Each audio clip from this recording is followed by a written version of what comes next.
Hi, I'm Eliada Israel. I'm in Seattle, Washington. And my husband and I are out here protesting about the anti-terrorist legislation that was passed recently and about the expansion of the terrorist agenda with the wars that are going on around the world and the threats of invading Iraq now, as well as other countries. The crux of the issue for us in our research is the Illuminati, who are what they call the illumined ones, who are the ones that are manipulating affairs from behind the scenes and that are actually up front. The Illuminati are the global elites, and they're kind of like at the top of the pyramid, and it's a hierarchical situation, and it's compartmentalized, so the person on the right doesn't know what the person on the left is up to. And the only people who have an overview of the agenda are those at the top. And the rest of us, most of us, are down here in the lower part of the pyramid, and it affects all areas of our society and our culture. And this is their logo over here with the slash through it, the all-seeing eye, which is on the back of the United States $1 bill. That is a symbol of the agenda. When the capstone at the top comes down onto the pyramid, that symbolizes the completion of their agenda of global tyranny. Our goal is to pull our brick out from the bottom of the pyramid. As we each pull our brick out from the bottom of the pyramid will crumble. And then we can create a sphere, which is all equidistant from the center and has flexibility with whether we want to be in the middle of it or to the outside periphery of this, of the center of organization.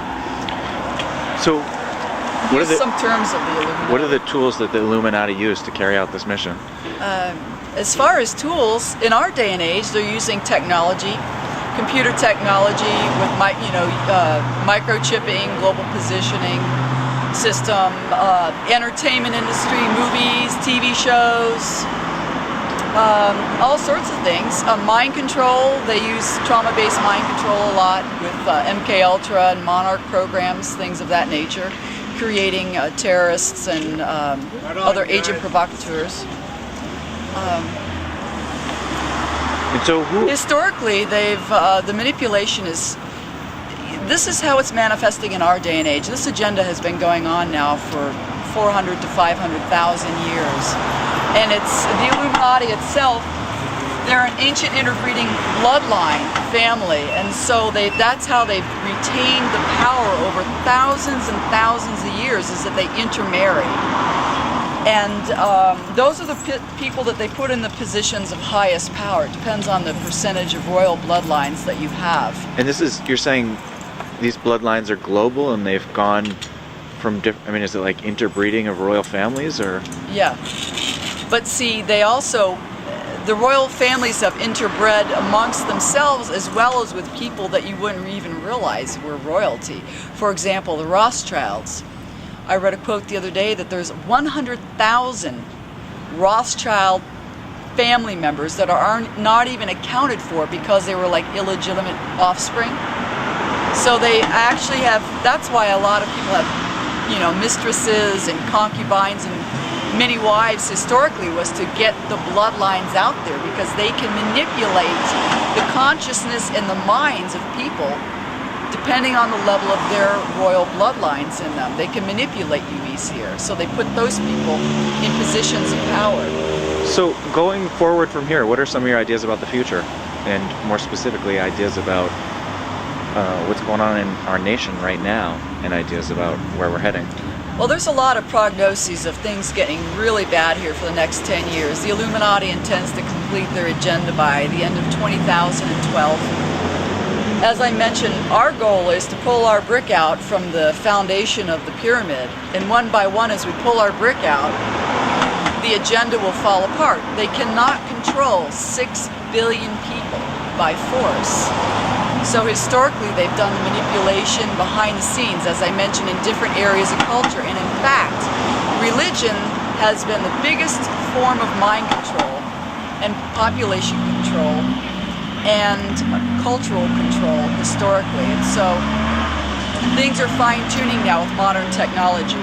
And what about the future? Tell me. The future? Yeah. Well, I'm a die-hard optimist.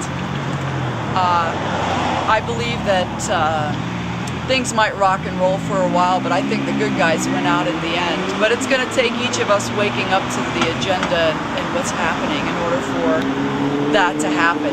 I do feel that we can pull our brick out of that pyramid before that agenda gets completed by the end of 2012, and that's my goal. I'm a firm believer in the idea of the 100th monkey, critical mass. As we awaken, there's going to be a point of critical mass where all of consciousness awakens. And so that's my goal, is to get that ball moving. Well, I'm a die-hard optimist. I believe that things might rock and roll for a while, but I think the good guys win out in the end. But it's going to take each of us waking up to the agenda and what's happening in order for that to happen. I do feel that we can pull our brick out of that pyramid before that agenda gets completed by the end of 2012, and that's my goal. I'm a firm believer in the idea of the 100th monkey, critical mass. As we awaken, there's going to be a point of critical mass where all of consciousness awakens. And so that's my goal, is to get that ball moving. Nice. Cool. Actually, thank you. Yeah, I wish I could do better.